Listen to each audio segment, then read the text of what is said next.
Okay, everyone, welcome back to the Family Brand Podcast. Aloha from the North Shore of Oahu. And Melissa and I are so stoked to have Berit and Joey Coleman on the Family Brand show. Welcome, you guys. Oh, thank you so much. We're excited to be here. Now, okay, first of all, tell us where you are because you have the coolest background of anyone on a podcast. These color-coordinated books, and you were telling me before that we hit record that there's way more of them. Yeah, so I would say what you can see in the shelf is kind of orange through starting of purple, but there's another 6 bookshelves that way that go orange, red, white, gray. There's another 6 bookshelves that way that go purple, brown, black, and they kind of loop around. And I would say this represents about a third of the books we have. We've got a couple of family addictions, and one of them is books.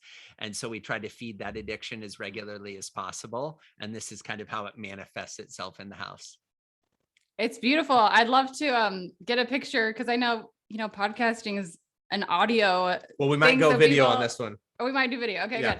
Because I want people to be able to see it because it is really beautiful. And that's a great addiction to have. How cool. And where are you based? Tell us where your home is. Well, currently we're in Fort Dodge, Iowa, where Joey grew up. So we've got a little bit of a different situation for us right now. We've been here for the last year, just kind of taking advantage of the strange times of the pandemic and taking advantage of the chance to spend time with family and homeschool our kids here and hang out with their 5 other cousins who live on the same road. So it's been an adventure. That's awesome. And I think that this idea of you guys moving back to family and even talking about the books feeds into what we're going to talk about today, which is really how to raise inquisitive, curious kids. And I don't know where we're going to go with that completely, but maybe some of that is how to be an inquisitive, curious adult and parent. Because one of the things we talk about on the podcast all the time is more is caught than taught.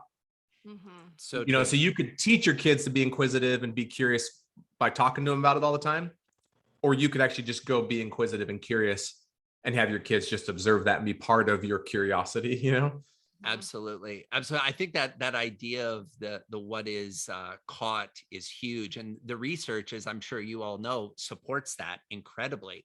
I mean, speaking of reading, there's fantastic research out there that says the number one thing that you can do to make your children be readers is not to read them bedtime stories, is not to assign them books to read and kind of attach that to allowance. Although those things are useful, the number one thing that determines whether your child's a reader or not is whether or not they see their parents or their guardians reading.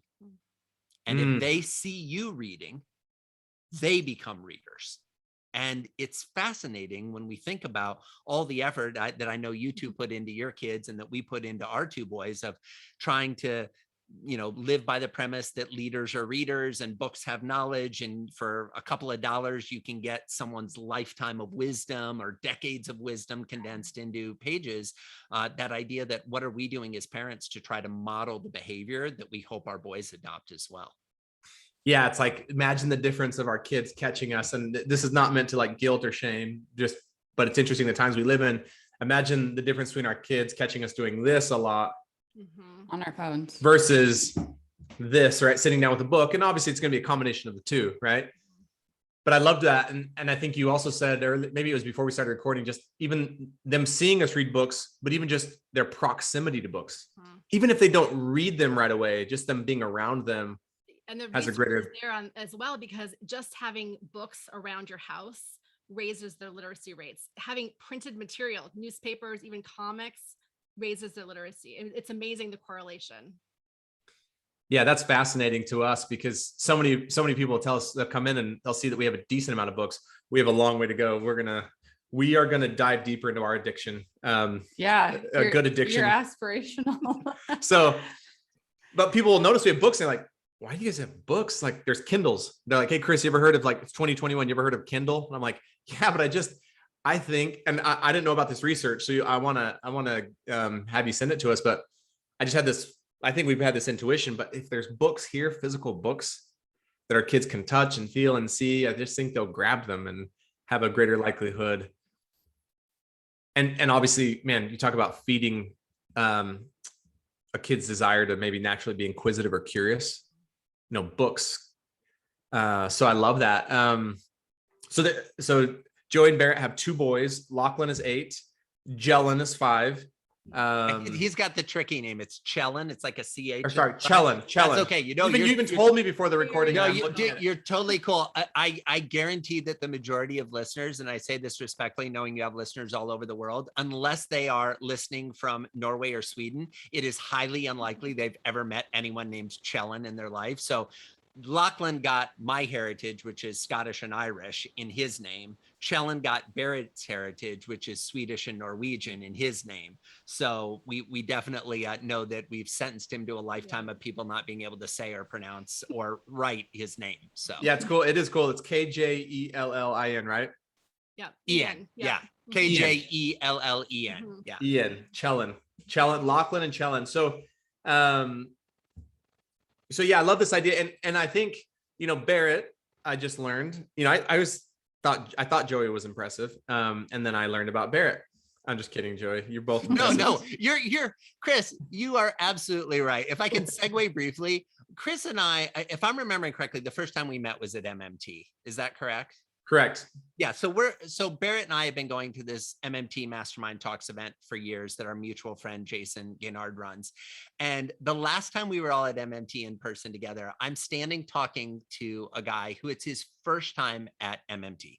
And we're talking, and he says something about, he's like, "Oh, are you married? Did you?" And I said, "Yeah, I am." I said, "My wife is here actually. And what you'll find is that people are more excited to talk to her than to talk to me."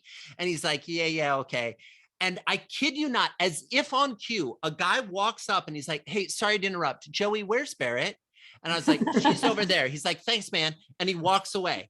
And this guy was like, Did you plan that?" I was like, "No, this is the reality of anyone who meets my wife. They're like, that's actually who we want to hang out with and talk to." So you are spot on, Chris, that is the accurate assessment of this relationship. What's so funny about that is I just learned that Berit, it's not been disputed yet that Berit has the longest standing co-working space in the world. Like started a co-working space long. Joey was actually a tenant at the co-working space and then slowly played the system to work up to the board and then became the chairman and paid his rent every month on time. So so Berit would say yes to asking him out on his first date. It's also in web development. So Berit's an entrepreneur. Joey's obviously, entrepreneur, read, one of the books your most recent book, how to never lose a customer, right? Yeah. Never lose a customer again. Yeah. Never lose a customer again. How to take any sale and turn it into lifelong loyalty, lifelong customer in 100 days, right? Yep, exactly. And I remember reading that book before you and I really got connected and just blown away by it. But do you think like being inquisitive and curious has just been natural for the two of you, being that you kind of are entrepreneurial? I think probably. I think both of us are pretty much unemployable at this point because we would probably get stuck in the weeds of whatever company we worked for, just asking all the questions and trying to make things better and more efficient and more effective. But I think it comes out in our language with our kids too. I think a lot of the time with our conversations, I'll say something like, "Well, I wonder about that," or "I'm not sure about that," or "Let's look that up," or you can, so our kids will say, earlier today, one of my sons was saying something about, "Well, which brands of cars can fly into space?" And I was like, "I don't think there are any right now, but I'm sure there will be in the future." He was asking. That's amazing. Like can a truck drive into space? And I'm not sure yet. Yeah. And I think both of us greatly benefited from growing up in homes where curiosity was encouraged. Reading was a huge part of both of our lives growing up. Travel was a huge part of both of our lives, traveling, having kind of these like over-indexing on experiences. In my family, and this has created some fun conversations for us, but in my family, I think my parents, and I say this respectfully, kind of took pride in how many days we missed school to be going like on some trip or some adventure. Berit's was a little more focused on, yes, we'll do those things on breaks like spring break and summer break and things like that. And they would miss school too, but it wasn't quite the sport that it was in our family where we were constantly, and I think that created a mentality and a life ethos in both of us that when we met each other, it was like, oh, here's someone who has a very similar world blueprint that I do as far as growth and learning. And we've really been able to adopt that as kind of a fundamental tenet or pillar in our family's operation as far as how we're trying to raise our boys. Yeah, I love that. Yeah, what's that? There's a phrase, don't let education get in the way of your learning. That's what it Or reminds don't let me school get in the way of your, Something like or, that. yeah. Education, or Yeah, it yeah. might have been like Mark Yeah, Twain or don't let something like your that. books get in the way of your learning. Don't let school get in the way of your Mhm. learning. Absolutely. And that's, I think an experiential life is a much richer life. And it doesn't have to be, I know I'm an avid listener to the Family Brand podcast, so it's a huge honor to be a guest. But I know you were talking about the exercise you did with your kids where you asked them kind of what their favorite experiences were. Mhm. And it wasn't the super expensive vacation, we're going to go to Disneyland for 5 days and stay on resort and do all these things. It was the experiential aspect of little adventures and mini adventures. And we're big believers in that. I mean, it's a crazy time right now.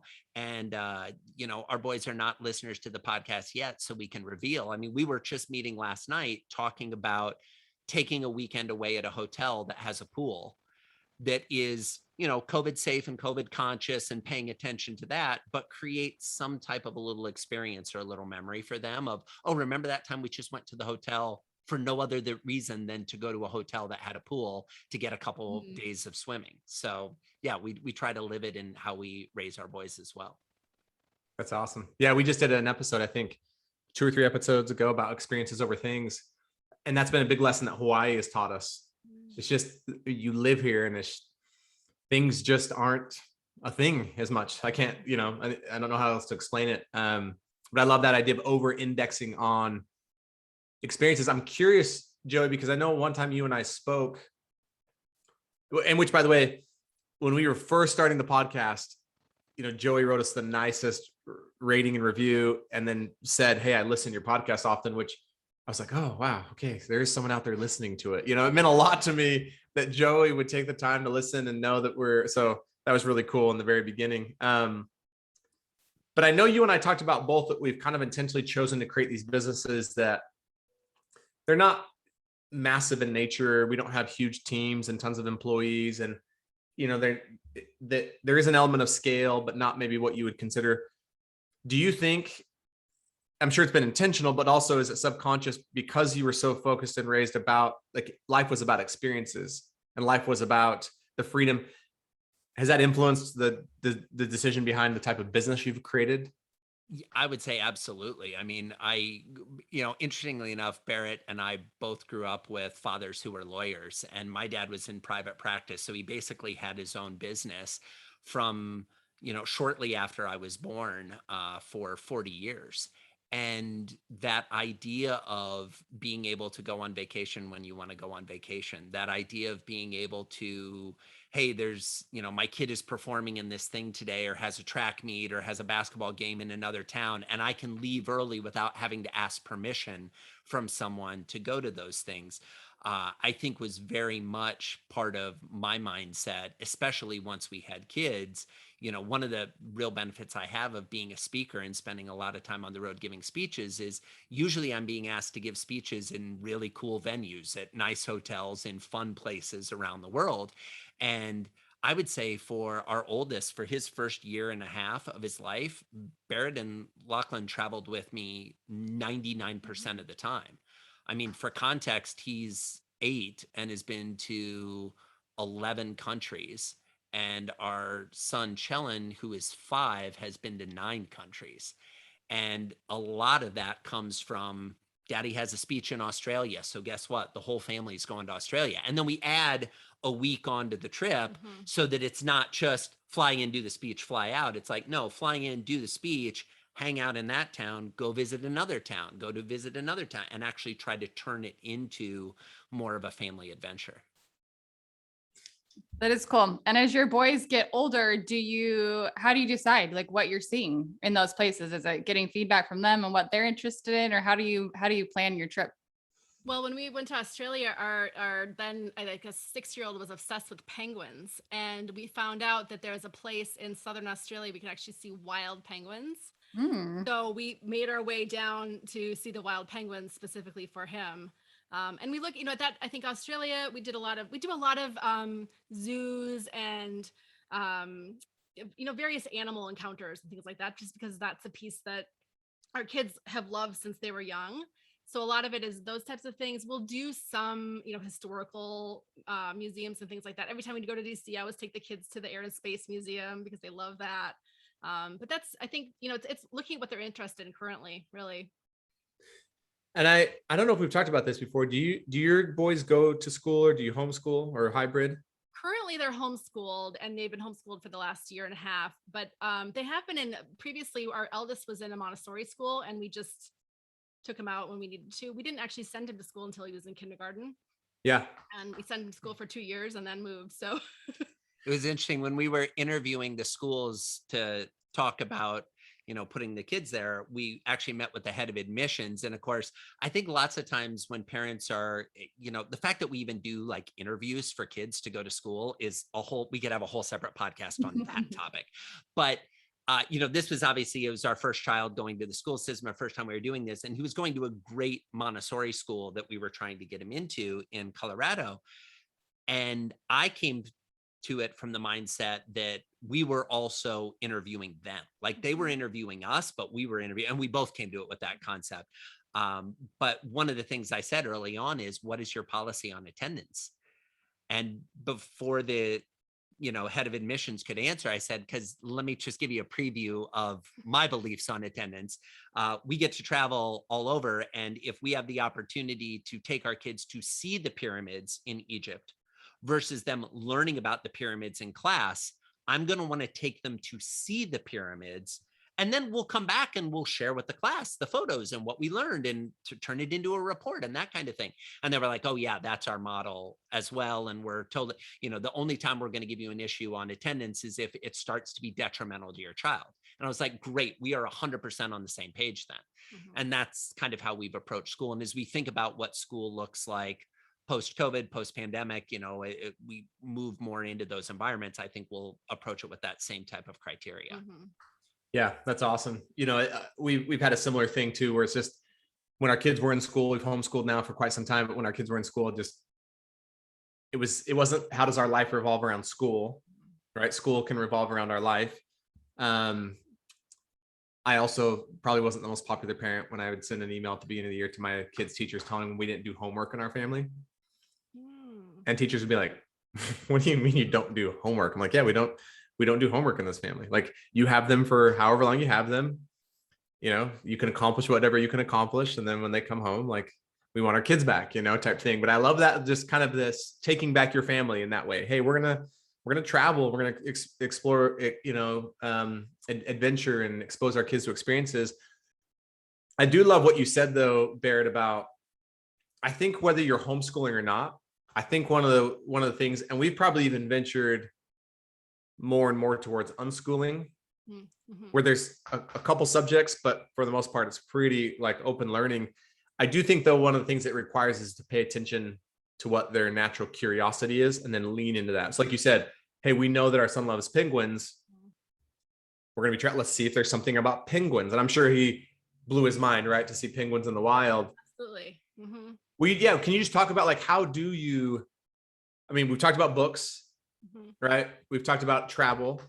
Is there anything specific though you would share as best practices of, like, how do you really foster curiosity or help kids to be more inquisitive? Well, I think part of it does go back to books. I mean, anytime I hear someone's interested in a certain topic, I'll pick up a book on it and, have it ready. And they may not pick it up right away, but it's ready. And, our younger son is into dinosaurs. And so he has been into dinosaurs for 3 years. I have tons of chapter books now in dinosaurs because he's now reading at the chapter book level, and he's excited at night before going to sleep to pick up his chapter book about the dinosaur, the dinosaur detective, or the dinosaur this or that. So I think we start with that. So dinosaurs, foxes, badgers are our big topics right now. But seriously, anytime one of my sons says, like, "Oh, that book looks fun," okay, it's going on. It's arriving from Amazon. I don't question it, so it's ready for them. And That's awesome. I think the other thing is a lot of it is around nature. Like we bring them outside, we go on nature walks. My brothers-in-laws are very familiar with the trees and the different plants around here. So what's that tree, boys? What kind of moss is that? Tell us about the cornfields, to every single day around here, there's something that they learn about the current, their environment in this area. It reminds me, I love that. It reminds me of when our second Tanner, when he was just learning how to read, he was not that engaged in reading like his older brother had been. And it wasn't until we went to the library, and he loves sports. We Hold on. lost. Did we lose your you guys? We're audio. still here. We just Okay, lost the okay. camera for a second. Okay, it's good. We'll play around. We'll tweak it. We have a different camera view now. Yep. No, It's you're all good. He loves sports, and so he went to the library and he just gravitated to some of those picture sports books. And that is how he learned how to read, was reading something he was truly interested in. And he never looked back. He loves reading now. He'll read all kinds of things, but that was like his first taste of wanting to read. Oh, on our 6-week trip to the mainland, he read 13 books. Yeah. And some of them are like 400-page fantasy books. I'm like, I haven't read a 400-page book. I don't know if I've read a cumulative 400 pages in like how long, much less one, but like, that is a really good point. So Berit, and I love this, and that's kind of, I think, maybe a little bit of the mindset we've adopted. If your child's like, hey, I'm interested in something, for you, buying a book, it's just almost no amount of money you'll spend. It's just an investment, right? It's the way you look at it. We don't spend willy-nilly on other things, but books, that for me is the one thing. I love that. And we recognize that we're in a very fortunate position to Absolutely. be able to spend, to never say no to a book Mhm. purchase. Now, to Berit's point, we pay attention, we say no to toy purchases all the time, where it's like, yeah, no, we are not getting that. More things. Yeah, just Yeah. because we've gone to the store doesn't mean everybody needs to come home with a new toy. Like, no, and I'm not being critical of our boys or anybody who's listening to this that resonates with that. I think that's the nature of children growing up in a society where everything is about marketing. And this is coming from a guy who spent over a decade running a marketing agency, right? I understand why that is. But we've just made the decision that as it relates to our own family and the investments we're making, as you can tell from the books in the background, we also don't hesitate to buy books ourselves, knowing full well that we are going to buy some books that we will never read. Totally. That's just a reality. Like there's not enough hours in the day to read all the books that we already have, and yet we keep getting more books. Somebody might look at that and say, well, that's silly. That doesn't make sense. And it's like, well, on one hand, yes, I can understand that. But on the other hand, we've just made the decision that being surrounded by books, being immersed in books, being able to reach out and grab the book is a different experience than going online and doing a search. Like it's, when we were growing up, not to date the four of us, well, maybe Berit and Melissa probably don't fall into this as much as Chris and I do. But, if you wanted to do a report, you had to get the encyclopedia. Like that was your resource if you had to do a book report for school. And now, kids are doing book reports and it's like, oh, go on Google and the book report's done in 10 seconds. Whereas I remember looking at the encyclopedia going, okay, the thing I was searching under isn't here. So what are the other words that I could search under to maybe find something remotely cross-referential that I could, write about as well? And so that idea, I think, of having books around for kids to explore is really valuable. And to your point, Melissa, the library is also an amazing tool. Most people listening, and I say this respectfully, haven't been in a library recently. In your public library, go into they have all the books and they're there and they'll happily help you find other ones. And kids love that. They love being able to and we go in and it's a count number. We'll go into the library and say, okay, 10 books, whatever 10 books you want.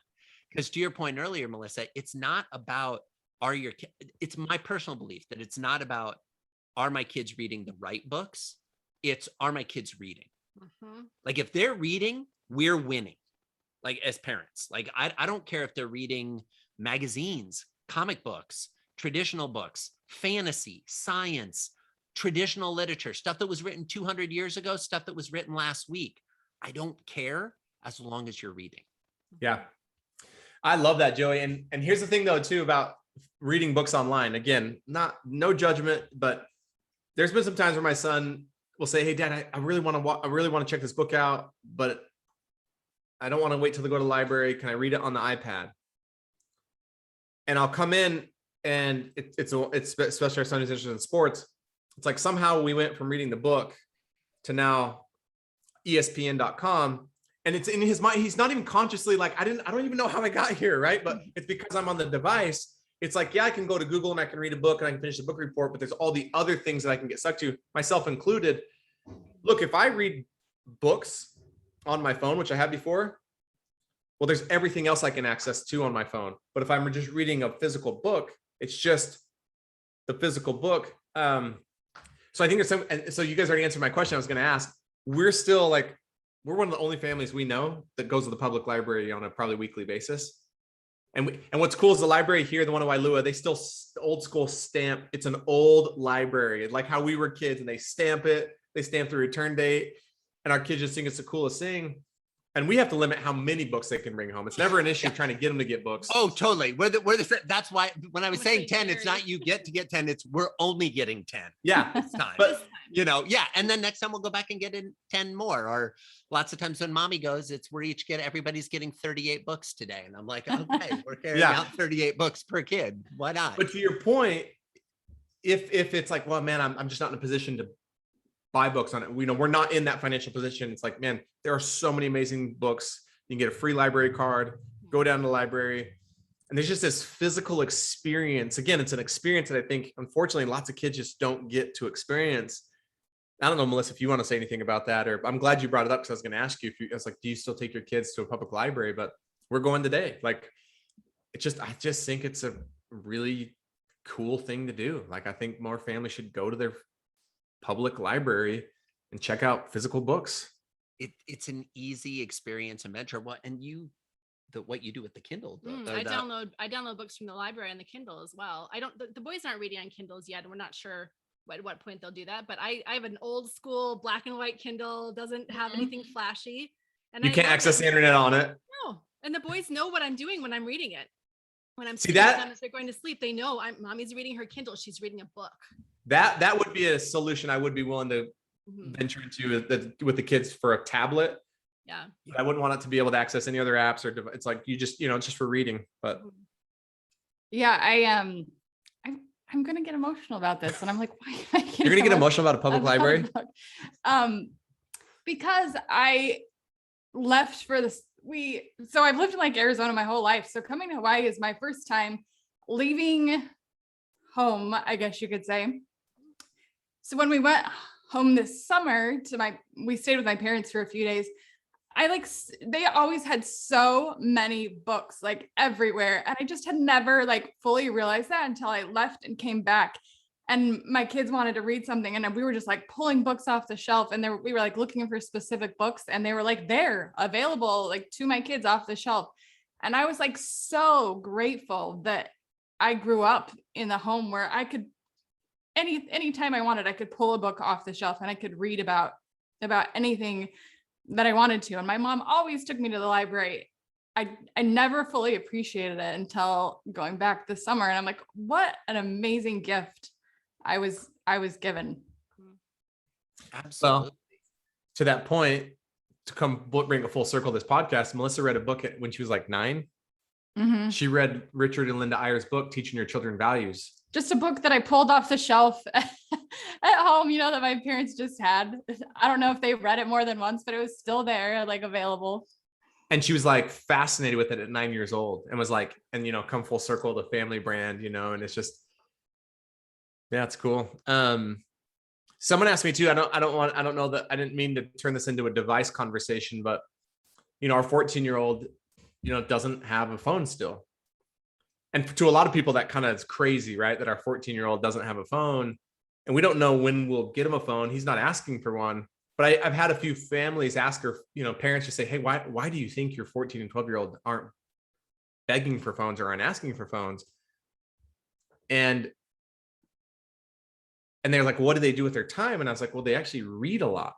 And they're like, what do you mean they read a lot? Like, how do they have time to read? Like, but I think there's a correlation between that. Like, I think I'll go, I don't have research to back this up, but I would say that the longer maybe we wait to give our kids their own dedicated device, maybe the more curious they are naturally and the more likely they are to read physical books. That's just been a little bit of our experience. Yeah, we haven't decided specifically on our age requirement for a phone either, but I mean, I'm looking to push it as long as possible. And also, not necessarily the time suck is one reason, because as you say, that takes away from reading time. But the other thing is the social media, the way it changes their brain, and the way that their confidence plummets. And there's research left and right on it. And if there are so many articles I read that talk about the technologists who actually created these amazing technologies. And don't get me wrong, I love technology. I love my iPhone. I love my Kindle. But the technologists who created these devices have said that they don't want their own children on it. And that, to me, should be an eye opener for all of us, because of what it does to their brains, and they're so hooky, and Yeah. So my attitude is I'm going to push it. And we have, our eldest son is like, he loves technology, and he would get a phone right now if he could. But I'm just going to wait as long as I can. And I know he's going to be asking left and right, but to me, it's just not, if you can, Yeah. I would rather Sure. not. Well, and Wait. I also think that I think it's really easy to pile on no screen time. Right. The reality is, as we've talked about a couple of times, Berit and I are both students of research, and like, okay, so we have this opinion. Why do you have that opinion? What is that based on? What is the research? What are the elements? And are you guys still there? Because we lost your camera feed. Sorry. Yeah. Keep going. Okay, great. What's fascinating is all the research, when you hear people say, oh, well, kids shouldn't be on screens, you should limit the amount of time on screens. The last time I checked, which was probably 6 months to a year ago, so this might be dated, there had never actually been done research on children with screens. What they had done is they went to the American Pediatric Association, and they said to all these pediatricians, well, what do you think the number should be? And they came up with a number, and they said, well, that's the recommendation. Well, the recommendation wasn't based on research. It was just based on, hey, well, this is what it is. But here's the interesting thing. And you talked about this on an episode on the podcast not too long ago, Chris. And I appreciated what you were sharing about your own challenges with the screen, because I have those challenges too. It's really brazen to me to say my boys can have no more than 30 minutes a day of screen time if I get 18 hours a day of screen time. Like, wait a second. What is this like? And the reality is our children are growing up in an era where screens are going to be a bigger part of their lives than they were of our lives. That is the nature of the fact that there's a screen on everything now. And Right. the Internet of Things, and your refrigerator sending you emails about, the temperature of your vegetables. And like, this is the world we're living in, and it's the world our children are going to live in. What I want, I would say one of the biggest philosophies we have in our family is trying to teach our boys that everything is a choice. Mm-hmm. And we talk about choice all the time. Oh, what kind of choice was that? Now, there's a good choice, there's a bad choice, there's a fast choice, there's a slow choice. We try to avoid the right choice and the wrong choice, because that gets into layers that, sure, there are some things that are wrong, but the recovering lawyer in me says, I can take any wrong choice and tell you about a time when that would be the right choice. Like, I can create and justify out a scenario. But what we try to do is say to the boys, like, okay, you have a choice. Do you want to have some free iPad time right now? Or would you like to have some Harry Potter time? So like, we're reading the Harry Potter books with our boys, and we're going through them. And regularly our boys will say, we'd like a chapter of Harry Potter instead. Mm-hmm. Okay, great. Sometimes they say, we'd love to have some free time on our iPad right now. Okay, great. And they're limited to what they can do. We don't let them just surf the net, and they're obviously not on social media. But it's like, I think the verboten, you may not do this, we're going to set a timer, you're just setting yourself up, I think, as a parent for a lot of challenges. And don't get me wrong, this is an evolving conversation for us with our boys. It's like, okay, 30 minutes because mom needs 30 minutes to figure out dinner, and they're like, you're just so wild and ramped up right now. Or Okay. I have a client call, and so 30 minutes is their, it's their little babysitter for 30 minutes. Yeah. Or we're flying to Australia, and it's like, okay, guess what? You're going to get some decently open time on watching movies and iPads, just like everyone else on the plane is, because it's for the safety and sanity of everyone on the plane, that you're not crawling off the top of the ceiling of the plane while we're trying to get to Australia. So I think what I'd love to see is more parents just be gentle with themselves about the screen time, and recognize that all those things you're reading about, it has to only be X amount of minutes or days, or else you're ruining your children. No, there's no proof of that. Yeah. Well, to that point, I've actually seen that, like, in a lot of ways, screens and what our kids have been able to watch in documentaries and things have been huge fosters of creativity, right? Or curiosity and like being inquisitive. So one of the things I did want to touch on, so I think there's so many applications, Joey, from your most recent book and your philosophy and your genius in that area, right? That apply to families. And I know Chad, will you just share a little bit about that concept of how it applies in business and what you think the overlap is to a family? And before you jump in, tell us the name of your book again, so we can get like the direct correlation that Chris is talking about. Yeah, absolutely. So the book is called Never Lose a Customer Again. And the entire premise of the book is the reason we lose customers as business owners, as businesses, is because our customers feel neglected. They feel that they don't matter. They feel that they're a number. They feel unappreciated. And so my book outlines a framework of what you can do to create personal and emotional connection with your customers to keep them coming back for more, to keep them in the fold, to keep them retained. And one of the things I talk about in the book is that I believe there are 6 tools you can use to communicate with your customers. You have in-person interactions, you have emails, phone calls, direct mail, videos, and presence. And so those are the 6 tools. And what I found is that most businesses over-index or over-rely on 1 or 2 of those tools. Usually it's email, right? And I don't know about you, but I'd ask anybody listening, I can't see you, but raise your hand if you wish you were getting more emails. And I guarantee no hands just went up. Like, nobody wants more emails. And yet that's the number 1 tool most businesses use to communicate with their customers. So when we think about a family context, when I think about those 6 tools, I think about, well, how are we using those 6 tools in our interactions with our loved ones? Now, hopefully we're not sending them a boatload of emails when they're, 5 years old, 8 years old, 10 years old. But, I know Berit's parents send us emails regularly, and we don't get to see them as much. So email is one of the communication tools. With little kids, obviously in person is going to be the number 1 tool you're defaulting to the most. But if all of your effort for the first 18 years of your life, or however long it is before the kids move out or move away from your town, is focused on in person, what happens when they move away? They go to college, they go to a high school outside of your community, they get married, they move to another community. If your belief is the only way we can have connection is if we're in person, well, now you've just dramatically limited the number of opportunities for personal and emotional connection, because you've said, well, the only way we can actually have connection in this family is if we're all together. And goodness, when they get married, if they choose to get married and have a partner that their family wants to celebrate holidays with them, now you're in the holiday dance, right? Of, well, who gets Christmas, who gets Thanksgiving, who gets whatever, and you're reducing it even more. So one of the things we've been exploring is, well, what are the things that we can do to bring some of those other tools to bear now, so that we're building the muscle for that tool with our boys later? So writing them a thoughtful note, and maybe even mailing that. So occasionally, if I go on a road trip, I'll mail a postcard to the house, to the boys.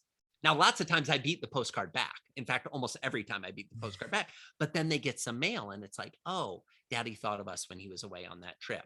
Or making them videos, or doing things that, let them know that we can communicate in ways other than in person, and that has tangible value for them going forward. It's amazing. Yeah, I've never considered that idea before, because you're right. As we're all here in this home together, but there will be a time when that is not the case anymore. And I never considered like, oh, we need to have other tools in place to continue that connection, when we're not all under the same roof. I love that idea, and ways that you're doing that now. Do you have any other examples of, you mentioned the postcards? Yeah. Do you have any other examples? Videos. Mm-hmm. Yeah, I was going to say part of it also just comes down to like ritual around some of these things. So for example, our boys do the 5-minute journal. So we sit with them and write they write what they're grateful for in the morning and what they learn throughout the day. And in a sense, that's our eventually that will be something that they will read later on that they wrote to themselves. And so I think that's another kind of communication tool. Yeah. And I also don't think it's just for your kids. This can work for your siblings and your parents. Like we have like most families, I think in 2021, we have a family text thread. And it's, I'm one of 7 kids, and it's the siblings and the spouses and my parents. And stuff in there is sometimes like, here's, one of my brothers was at the Ryder Cup this weekend and sent photos of he and his wife and their 3 kids at the Ryder Cup. And so they put it on the family text thread and everybody gets to see it. Sometimes one of the brothers will drop a joke in there, and there's playfulness, there's seriousness, there's, oh my gosh, so-and-so we just had to take to the hospital for XYZ. We'll keep you posted. So it's become another way to keep everybody in the loop. And then, to be honest, we have a brothers thread. I have 4 brothers, and the brothers thread is just the brothers. And it's a very different tone and tenor of conversation on the brothers thread than the family thread, but that's okay. And so I think there's the opportunity, we talked so much about technology at the beginning and kind of the ills of technology. Well, there's some real upside of technology too. Several of my brothers live hundreds of miles away. I don't get to see them as much as I would like. And frankly, we don't even get to talk on the phone as much as I would like. But a text message even with a text video, shoot a little video and send it via text. It's not as good as being there in person, but it's at least better than nothing. That is interesting, because I'm thinking about now, I think almost every trip I've ever gone on, but it wasn't intentional, just kind of something I would send a video text every morning I was gone. And yeah, but to have an intention behind that and starting to exercise that muscle now, I love that. And by the way, do you guys have to be done at the top of the hour? We're good. Better roll. Okay. I want to ask one more. Go ahead. I was just saying, I think as you mentioned it that way, we have experimented, not on purpose, with that a little bit this year, being away from family, like I mentioned before, for the first time. We are relying more, especially with the kids' grandparents, on, that video, they'll FaceTime or whatever. Ivy and Tate, they've baked before with Chris's mom, over the video, and they're still finding ways to connect, but it's different than, in person, but still like just as meaningful. I don't feel like their relationship has at all, suffered by not being able to be together in person. Yeah. And I would posit it probably, well, I'll speak for myself, but it wouldn't surprise me if the same held up for not only your children, but your parents. Mm-hmm. It hasn't diminished it. It's actually extended it. And it's kept it going, especially in this crazy time we've been in for the last 18 months globally, with everyone being in positions where you couldn't see loved ones as much as you would want or in the same way that you wanted. Thank heavens for technology. Like, what would we have done? Like if we didn't have computers and cell phones, I mean, they would have done what they did in the Middle Ages when there was a plague, and you wrote letters and you hoped that got through to the person, but you had no idea until maybe months later you got a letter back.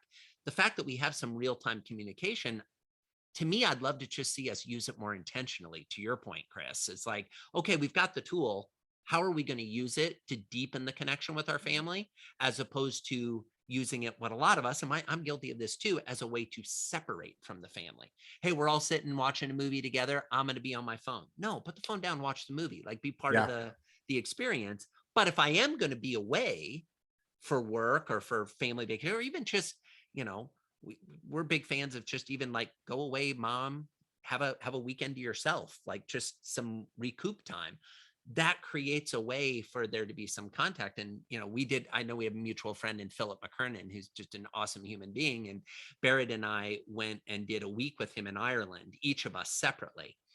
And one of his things for that trip is he encourages people not to be on their phones or to not use their phones. And so because we knew that, we actually pre-shot videos, and I texted them to Berit, and then Berit would be like, here's the video from Daddy today.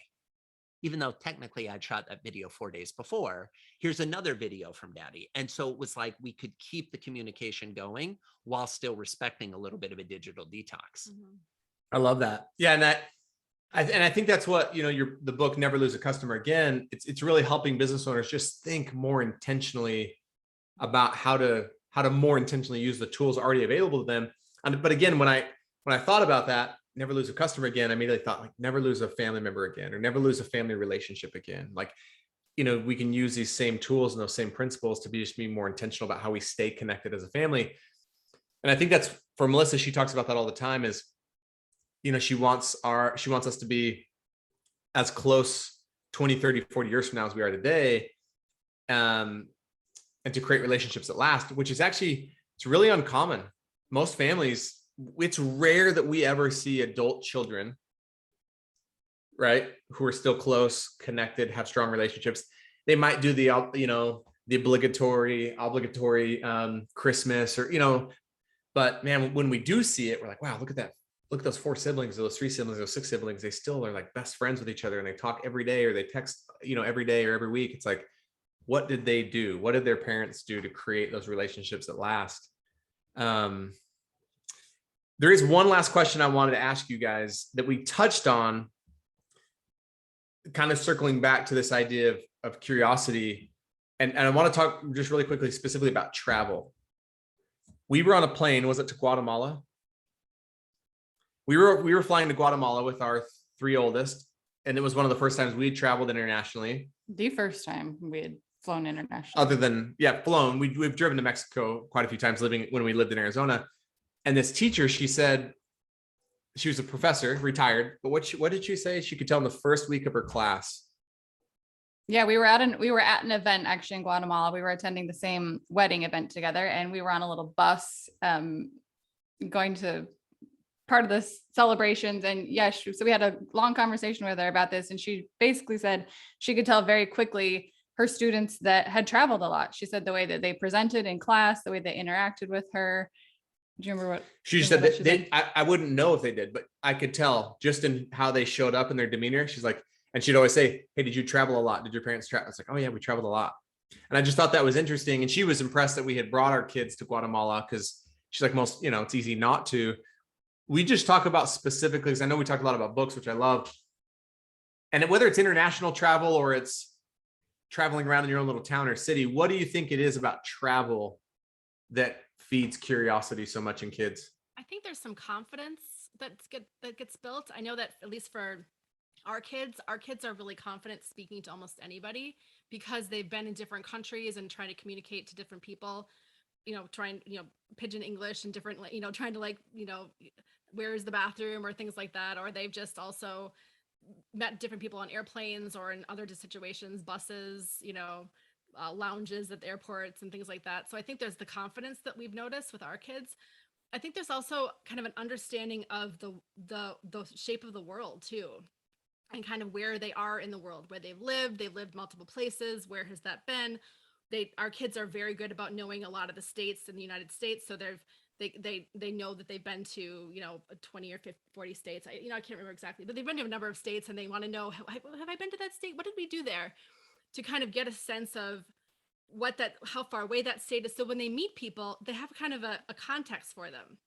Oh, you're from Boston. Oh, I remember we went to the public library in Boston. That was where they had the really fun place set up, So it's fun for them to make connections in that way. So I feel like there's that piece too. There's a connection. They have context for people. They have confidence. I think all of those are really big. Yeah, and I would say it was also like there's such amazing benefits that come out of it. I think the thing that creates the greatest level of hesitation from parents, especially when it comes to planes. So I spend a lot of time on planes, and by a lot, for context, in 2019, I flew 160,000 miles on Delta, like a lot of time on airplanes. And what I often see with people getting on planes with children, it's almost like they're apologetic for bringing their children on the plane. And like, I know for a while, there was this thing where people were like handing out bags of candies and treats to the other adults on the plane as like hey, sorry, we brought our infant on the plane. And there's this, I mean, at the risk of ranting a little bit here, as we at the end, like, it just drives me insane. Like, don't do that. You don't have to do that. It's okay. Like, that little human that is, a 6-month-old on the plane has as much right to be on that plane as the business executive flying in first class. Totally. Like, everybody bought a ticket. Everybody can be on the plane. And guess what? If in this day and age, you're getting on a plane and you don't want to hear the baby crying, if the baby is crying, bring headphones. Like, solve your own problem. Like, you're not going to be able to navigate through life to have life always show up exactly the way you want it. Like, just embrace. And I guarantee you, having been that parent with the kid on the plane, when the child is crying, you know who's struggling the most? The parent. Totally. Not the other people in row 78 listening to the child. No, the parent who is sitting there like, oh my gosh, why won't they stop crying? I've tried to do everything I can. Like, every parent tries to soothe their child when they're upset. You know, we had a bunch of tactics that we developed early on that helped with that. You know, we had a rule that you only had to hold the crying baby on the plane for 5 minutes. So as soon as the baby started crying, we'd quick set a timer. And at 5 minutes, hand the baby to the other parent, with the idea being that lots of times when the baby's crying, we get upset, and then the baby picks up on that, and then the baby's upset. And what we found is I don't think we ever had to hand back and forth more than once. It's like, as soon as the baby went to the other parent that wasn't the one that was holding the crying baby, the baby would start to calm down. And I was like, oh, okay, because they're picking up on mom or dad or, you know, aunt or uncle or grandma or grandpa, whoever's holding them's energy. So, you know, we figured out a lot of tactical things. We added an hour. You know, Berit came to me fairly early on with our oldest Lachlan, and she was like, I would love it if because I was always the like, okay, the airline says you have to be there an hour before, but really you only have to be there 30 minutes before. So as long as we're there 25 minutes before, we're still making this flight. And I would just skate on, you know, and run. And early on with our oldest son, Berit was like, can we just start being there an hour and a half before? And it completely changed our experience, because at an hour and a half before, guess what? Everybody gets to go to the bathroom. Everybody gets to get a drink of water. The baby gets to get a diaper change right before you get on the plane. So you're not changing the diaper on the plane, if at all possible. Although we've done that too. And it's an adventure, and, you know, you deal with it. I remember one time in particular, I went to change our son in the back, and I came back out, and it was very nice. We had been upgraded, you know, we were flying for this work thing. And I come walking back to our seat holding our son in nothing but his diaper, because he had torched the outfit. Like, the diaper blowout had been so bad that I actually had to leave the onesie in the bathroom, in the like airplane trash can in the back, because I was like, I literally can't bring this back to our seat, or we are going to have a major crisis with everybody getting sick on the plane. And we laughed at it. And, you know, she was like, oh, you didn't take a spare outfit with you, did you? I was like, no, I did not. Hopefully we have one in the diaper bag. Otherwise, we're flying in a diaper for the rest of this flight. Like, that's just the way it is. And just recognizing that it's going to be okay. And if you want your children to be travelers, if you want them to explore the world, if you want them to be curious, I believe you have to create opportunities for them to do that early on. Last thing I'll say, because as you tell, I have some strong opinions on this topic. Early on, when we were I think we were dating, we might have just been married, but we didn't have kids. One of our friends had kids, and they were saying that, well, now that they had kids, they weren't going to be able to fly for a couple years because they didn't want to have to take a baby on an airplane. And I remember we left this dinner with this couple and their newborn. And I remember saying to Berit, like, I never want to be that couple. Every couple makes their own decisions, but I'm like, what's it going to be like when they try to take that child on a plane at 6 or 7? I think it's going to be a lot harder than if they would have taken the child on the plane earlier. And now the child is like, our boys, they know what the airplane routine is. And I recognize we are very privileged to be able to fly with our children, and that extra plane tickets cost money. But you know, when extra plane tickets don't cost money is before you're 2, when you can ride her mom and dad's lap. So actually, that's the best time to travel. It's the cheapest time to travel with your family. So why not do it then? And yes, I understand that, well, they won't have the memories of wherever we go. You know who will have the memories? The parents. We have the memories of our little boys there, and we have pictures that then they look at, and it's like, look, you were at the Golden Gate Bridge when you were, 18 months old. You at the Eiffel Tower. Yeah, and they may not remember it, but they were there. And now it's, can we go back? Could we go back so that I could see it again? Yes, absolutely. And now we're raising travelers and hopefully citizens of the world that recognize that even though they were born in the United States, there's a lot more of the world to see than just the United States. I love everything. I love the rant because I've had it plenty of times myself. And it's so funny. Recently, our 5-year, our youngest Indy, who's 4, she'll see pictures and she's like, "Okay, so in that picture, was I there in your belly, or was I there like there?" You know, she wants to know because that again, even and one of our family values is Mr. Adventurous. And Melissa has the funniest story about the other day. They went out for a homeschool activity with a bunch of families and got in a boat, and it got a little bit rough. They had all the little kids in a boat because at low tide you could walk out to this island called Goat Island. As the tide got a little higher, so the moms are kind of up to their chest coming back in this boat, and it was fine. It was a little more waves than I had anticipated, than she had anticipated, but we got out to the island and she was like, "That was an adventure." And Smiths are adventurous. Nice. Oh my But- gosh, I love it. But your point about like children, we remember early on we first had our oldest son Tate, and a lot of our friends started having their oldest, and so we would say like, "Hey, let's get together Friday night and have dinner and a movie." All the couples would be like, "Oh, we can't have dinner. We can't do a movie," because we'd be like, "Why?" And they're like, "Because our baby has to go to bed."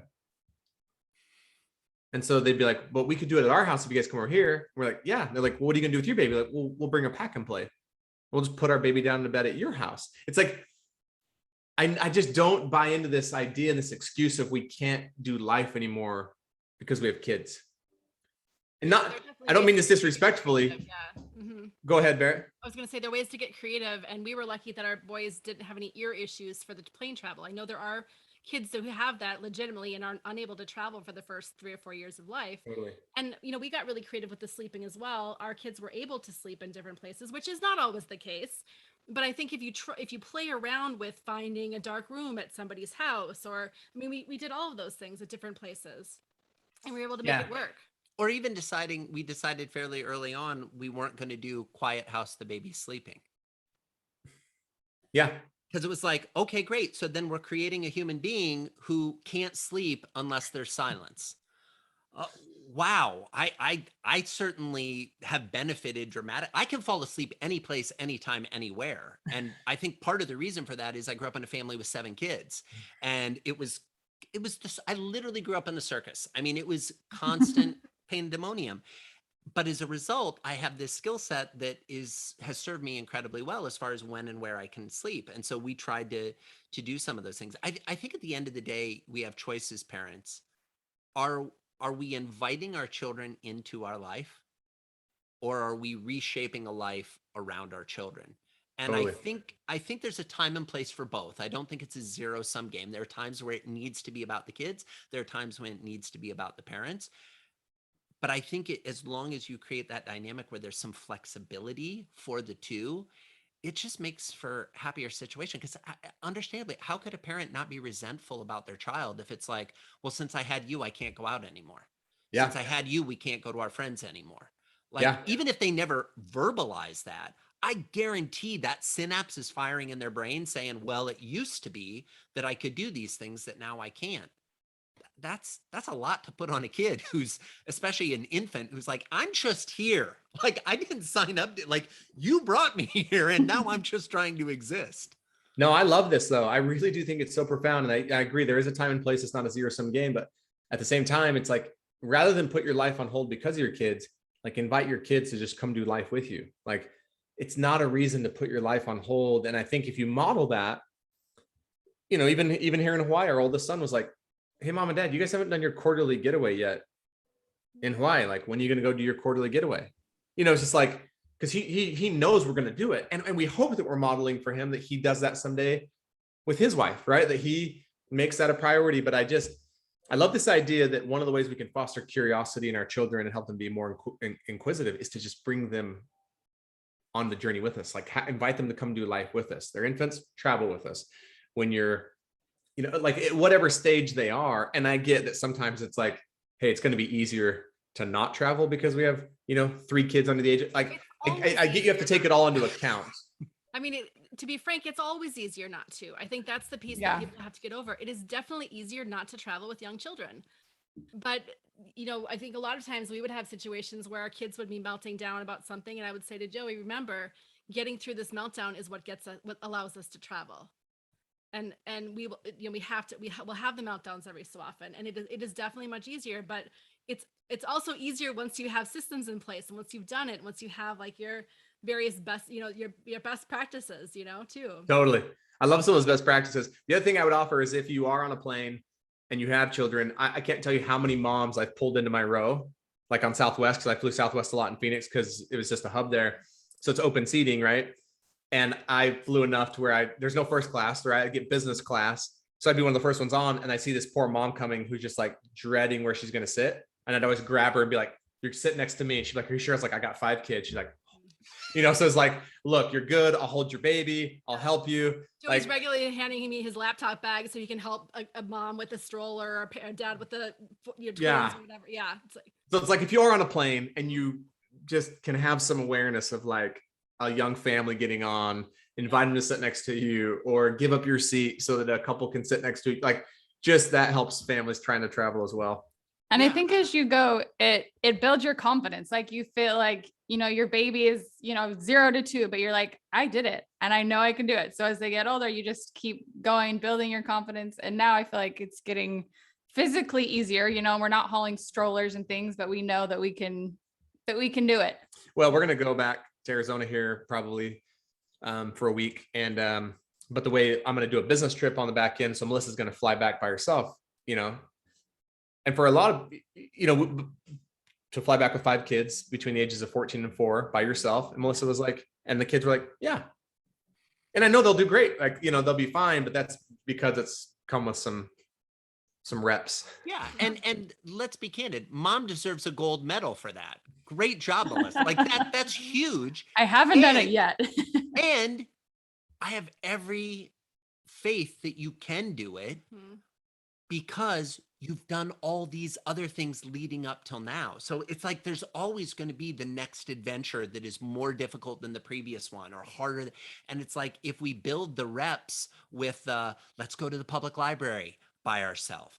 And respectfully, dads can do a better job of this too. Like just flat out. Like 9 times out of 10, mom's the one that's taking, like I got to the point where I would take our boys to the grocery store and people would come up and be like, "Oh, it's so great to see you out doing it." And I was like, "Do you say this to my wife when she's here? Like, do you go out of your way to say to a mom walking through the grocery store with 2 kids, look at you, get on with your bad self. This is awesome. You are doing a great job, mom." No, we don't do that because in our society, we kind of presume, well, that's the mom job. It's like, no, that's a parent job or a guardian job or whoever it is. And let's go out of our way.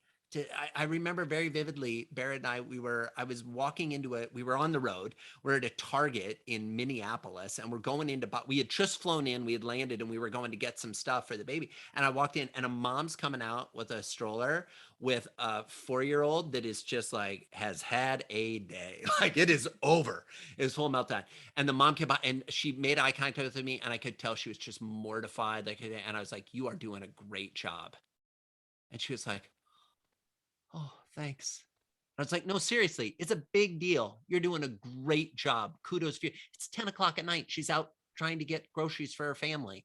And it's like, if we could all bring a little more grace to the table with the other parents that we see and with ourselves, like, guess what? They lived. Like that's my, and again, I think a lot of dads have this criteria, not to over stereotype, but I'm like, are they all still breathing? Is anyone bleeding and the bleeding won't stop? Well, then we are #winning. If the answer to both those questions are no, we are doing a great job. Instead of this, are they getting into Harvard? Well, they're 2, so maybe we could not worry about that today. Like, it's okay. Like, just pace yourself a little. I love that. Yeah. Well, I love this. I love this conversation, and I could keep talking with you guys forever. We might have to do a follow up to this around 2, but this is incredible. I know for me, some takeaways. We're already committed to books. But I'm just, again, a reminder to double down on books. Like, it's so true. Hey, you're interested in this? Okay, a book, either at the public library, right? I love this idea of just doubling down on travel. Like, we're just going to expose our children to experiences, things, places, new experiences, new opportunities. And I love the principles of, you know, never lose a customer and applying those different mediums of communication to build those muscles now. And Berit, what you said, like, yeah, it's never going to be easy. It's always going to be easier not to. So yeah, it's awesome. Thank you guys so much for coming and joining the Family Brand Podcast. The fact that you've been faithful listeners and now to have you on is just, yeah, it's an honor for us. I'd love to allow you a minute to share any final thoughts or words that you'd like to share. Well, we have actually scheduled our official family brand weekend for a month from now. We've done some work on our own, so we have learned so much from the two of you, and I have applied some of it already, and are looking to really formalize it in the next month. So we will report back. Oh, awesome! Our family values. We've got some in play already, but really making them official with our boys. So we'd like to thank you for what you brought to our family. I love that. Absolutely. And I'll just say that thanks to both of you for what you're doing, and thanks to everybody who's listening to these conversations. I think being a parent is hard, and I think we need to give ourselves more grace and more accolades for the job we are doing.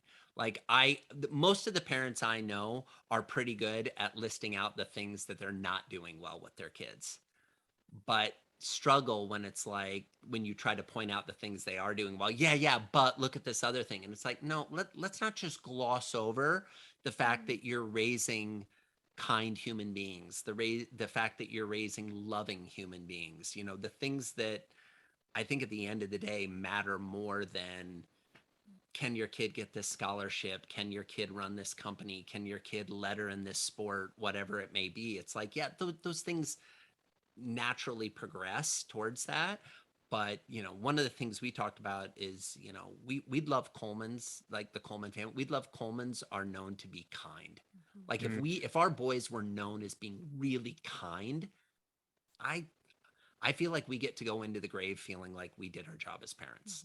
Like, and all the other stuff has a tendency to take care of itself. Just, are we being kind? Okay, good. I love that. Love that. Well, I think you're well on the way from what I know of you guys and what you told us about our boys. So we're so honored and can't wait to hear, the outcome of what the Coleman family brand ends up becoming. Well, thank you so much. Thanks for having us. Thank you so much. Thank you.